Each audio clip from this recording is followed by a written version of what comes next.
Ru and looked at Mu Liang. How come you came to investigate?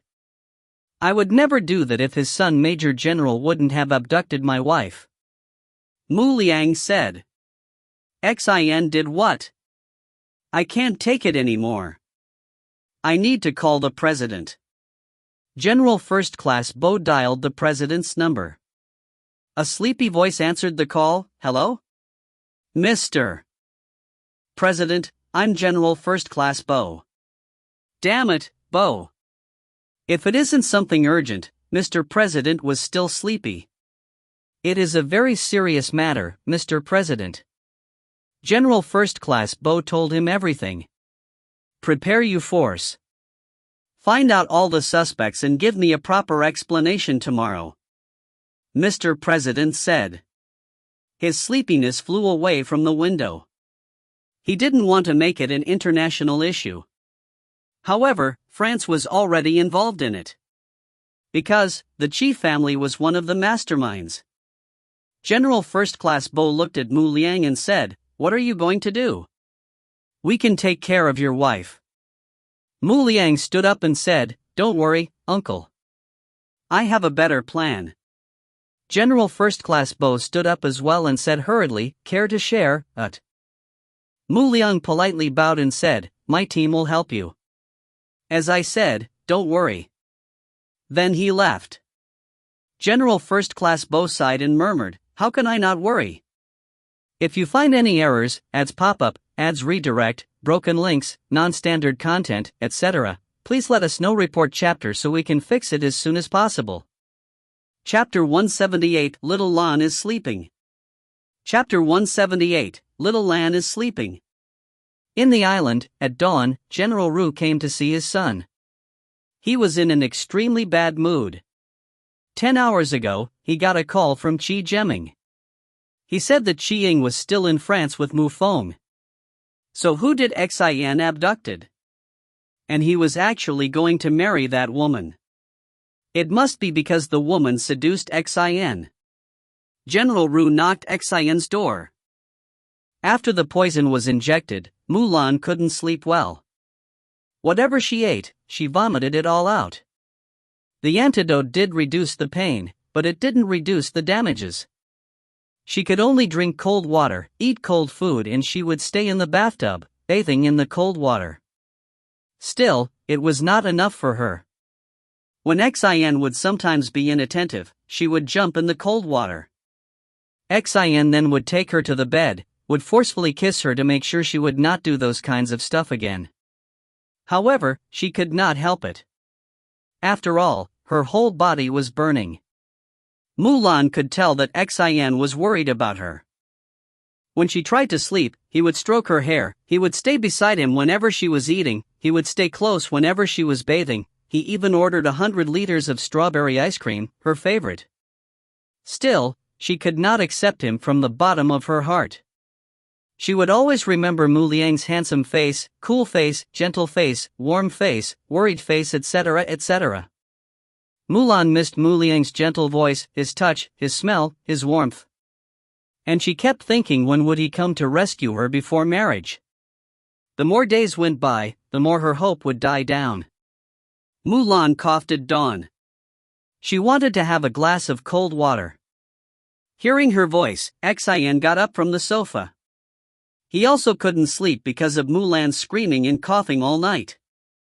He gave her a glass of water and turned the temperature of the air condition lower. Mu Lan drank the whole glass of water and felt relaxed. She was about to lay down when she heard a knock at the door. Xin frowned and opened the door. As soon as the door was opened, General Ru shuddered at the cold temperature. He was surprised as he looked at his son, who was wearing an overcoat. "What the hell you are wearing in the middle of the night?" General Ru asked in a stern voice. "Why are you here in the middle of the night?" Xin frowned. "Is this what you tell your father after he came from afar?" General Ru roared. "Lower your voice. Little Lan is sleeping," Xin said as he lowered his tone. He closed the door behind him. "What? Who is Little Lan? What a disgusting name. Is that her? She is in your room? I knew she was shameless. So she really did seduce you. I'm very disappointed in you. What are you here for?" Xin's voice turned cold. "Send her back or kill her. Why are you keeping her here? You are supposed to marry Qiying, not this shameless woman." General Ru bickered. Xin took a deep breath before saying, "I will carry your order to launch the operation only for one condition. Let me marry her. She is the only woman I can have in my life. I won't give you excuses, and I hate your operation R0. But I will do that only if you let me marry her. I want no other woman." When General Ru heard about the operation, his anger subsided. Before he left, he said, "Remember your promise." "I will." Xin went to the room. He looked at Mu Lan and saw her nightgown was falling from her shoulder. Xin went close and fixed it. He caressed her hair before he went to sleep on the sofa. Xin couldn't sleep. He could hear her groans. His heart was squeezed in pain. "Just wait a couple of hours, Little Lan. We will get married soon. All your sufferings will come to an end. Please forgive me for being so selfish. Please forgive me." Xin closed his eyes. My dearest readers, for being top 10, I gave you mass release. Friday 4 chapters and Saturday 4 chapters in my country time. If you want another mass release, the novel has to be in top 3. I know my readers love Mu Lan and Liang more than me. That's why I gave you final mass release before my national exams. Before December 10th, I can't give if mass release even if I want to. Soon, my exams are going to start, and I'll give you my routine to let you know that when I won't be able to publish new chapters. And about mass release, please don't say that I never give you mass release. It breaks my heart. Still, you are welcome to criticize this novel. Wish me good luck for my upcoming exams. With lots and lots of love. If you find any errors, ads pop up, ads redirect, broken links, non-standard content, etc., please let us know. Report chapter so we can fix it as soon as possible. Chapter 179, The Wedding Ceremony. Chapter 179, The Wedding Ceremony. Ru Xian woke Mu Lan from her light sleep. She opened her eyes. Her face was white as a sheet, her lips were dry, and her eyes were ghastly red. Anyone who would look at her would feel terrified, as if they have seen a human ghost. It was the very reason why Xian sometimes would try not to look at her properly. Looking at her face would make his heart ache. Mu Lan freshened herself. She felt that she needed an antidote soon. However, as usual, she didn't ask for it. She forcefully took her meal, or else she would be kissed. Wiping her wet mouth, she came back to the room following Xian. Xian excitedly gave her a huge package. Mu Lan already knew what was in there. She didn't even look at it and simply put it beside her. Xian felt hurt as he saw her negligence. Even then he smiled as if nothing has happened. He tore open the package and pulled out a beautiful white gown. It was a white ball gown, off-the-shoulder chapel-trained tulle lace wedding dress. Any woman at Mu Lan's age would dream to wear it at the wedding. There was a headpiece with it, ladies' elegant alloy combs and barrettes with Venetian pearls. And a long veil, two-tier lace applique-edged cathedral bridal veils with lace. Xian took out a box of shoes. It was a pair of women's leatherette stiletto heel closed-toe pumps with beading stitching lace shoes. He also took out some makeup kits. He was very well prepared, and without anyone's knowledge, he even practiced putting on makeup on a doll as well as practiced to style hair. Everything was perfect if the bride was agreeing to marry. Sadly, the bride herself didn't want to wear anything. When Xian teased Mu Lan that he would help her to wear it, Mu Lan found her energy to wear the gown herself in the washroom. When she came back from the washroom, Xian's eyes were stuck on her. The dress was perfectly measured. However, since Mu Lan got thinner in the past few days, the dress was loose on her. Xian carefully made her sit on the chair and started to style her hair. After that, he applied makeup on her. Finally, he helped her wear the headpiece and the veil. Satisfied with his work, Xian nodded and said, "You look very beautiful." Mu Lan said nothing and sat on the chair motionless. The burning pain inside her was increasing. She took a mouthful of cold water. Xian could tell that her expression was changing. However, he didn't have any antidote left with him. He looked at his watch. It was almost time. Still, Dr. Han Jia was nowhere to be found. Xian said gently, "Keep enduring a little longer. Dr. Jiao will come and bring the antidote." Mu Lan had no desire to talk to him. She kept silent and tried to endure the pain. Xian got ready and took little Lan in his arms. He didn't want her to struggle with the pain anymore. Xian brought her out and took her to the flower garden. Actually, the wedding wasn't supposed to happen. It was supposed to be a simple registry. However, kidnapping Mu Lan changed the plan. Xian wanted to do more about their wedding. So, he ordered to decorate his flower garden. He couldn't take the risk of bringing a priest here, knowing full well that Mu Lan was kidnapped and she would refuse to marry him. The garden was decorated with garden flowers and white laces. There were a few chairs and a tea table. The sky was clear. The sun was smiling brightly as if he was also happy. The sea was calm. The wind was blowing softly. The smell of flowers spread everywhere. Overall, it was a great day for a wedding. Looking at the weather, Xian's mind became clear and his heart was full of happiness as he carried his little Lan. A lawyer, General Ru Yaozu and Major He Meishu were present. The lawyer had a professional smile, while General Ru Yaozu was frowning and dissatisfaction was written all over his face. And Meishu had a worried expression. Therefore, only Ru Xian was happy on this occasion.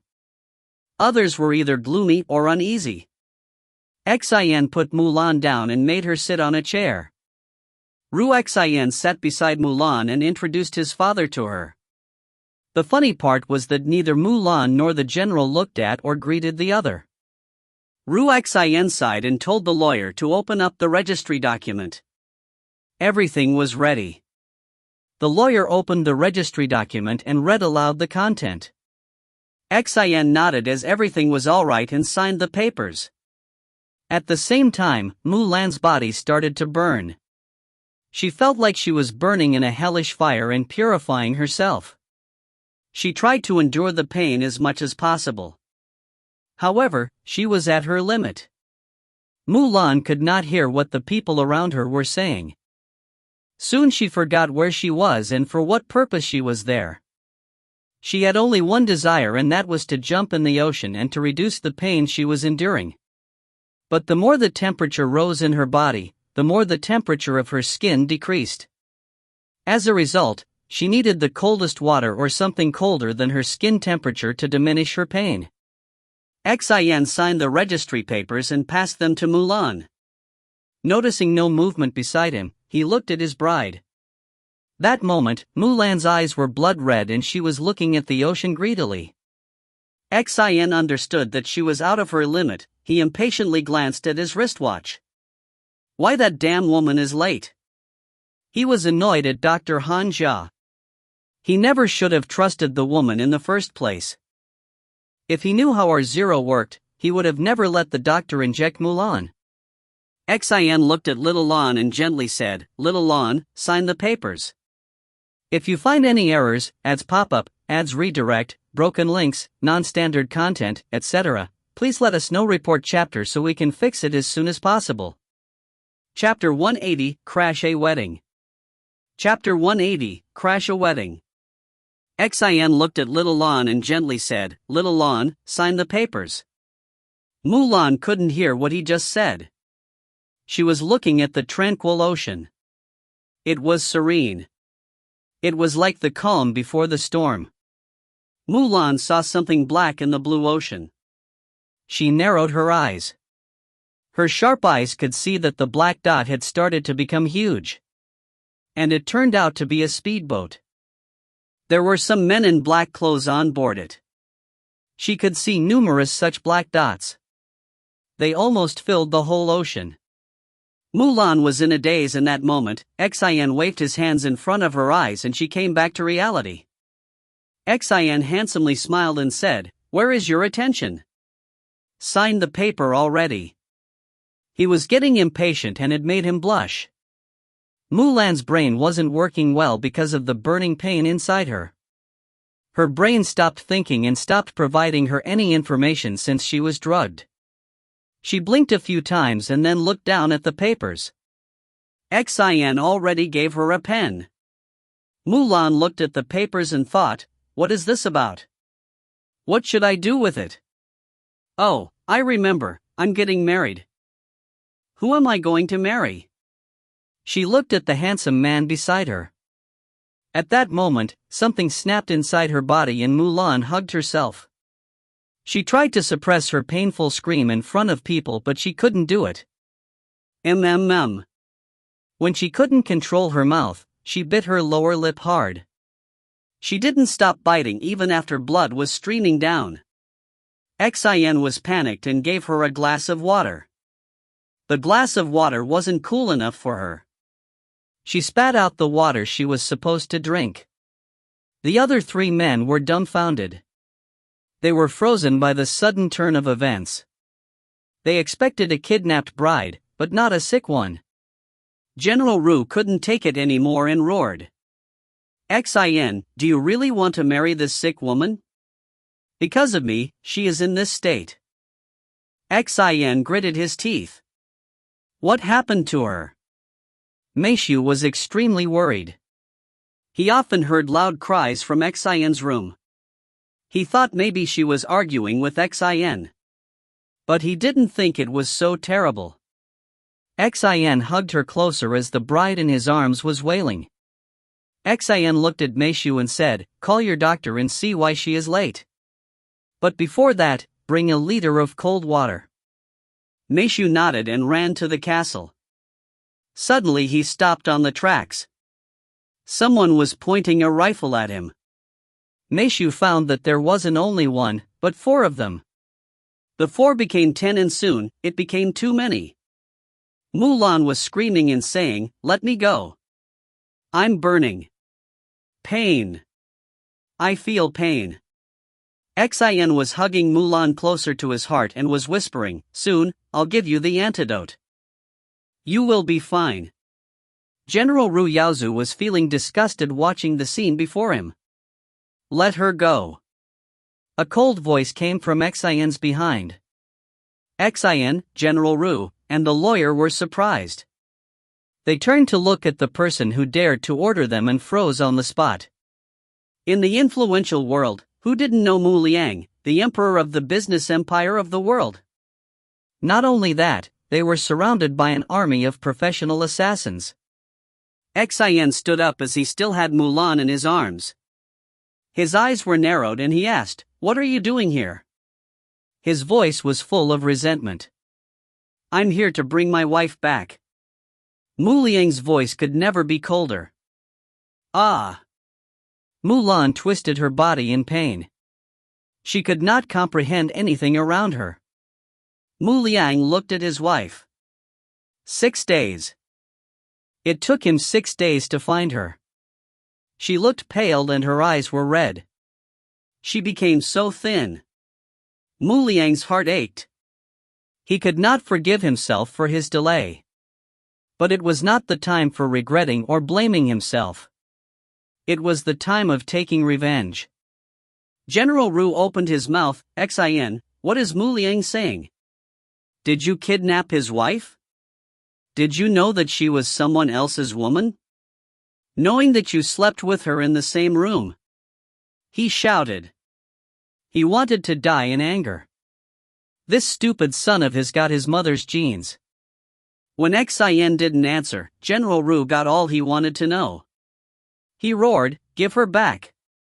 When Xin didn't move at all, General Ru took out his pistol and immediately he was shot. He was shot with a tranquilizer. Xin was stunned as he looked at the guns the men around them were holding. They were tranquilizer guns. Mu Liang's plan was to make them unconscious and then hand them over to the government. So, he used the tranquilizer. It was harmless, yet effective. Xin had a pistol with him. But looking at these people, he couldn't win even if he tried. If he made one wrong move, then, he would be shot with a tranquilizer. Mu Liang came closer and snatched the woman from Xin's arms. Xin still didn't let go of her hand and she cried in pain. Mu Liang's icy eyes were hideous. He said as he pointed his gun at Xin's head, "I have a special permission to do anything to my wife's kidnapper. I can even kill you." Xin's eyes were also resolved. He would never let his little Lan go before his death. He made a promise to himself. "You can take her over my dead body." Xin hissed.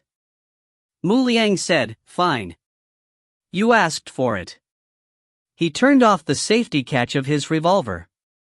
He had the real gun. But Xin's eyes were as still as stone. He would not let her go. A sudden voice made them startled. Don't kill him. He saved my life. He gave me an antidote." Mu Lan said in a hoarse voice. Then her face twisted in pain again. Xin's eyes became larger as it was hard to believe that little Lan tried to defend him.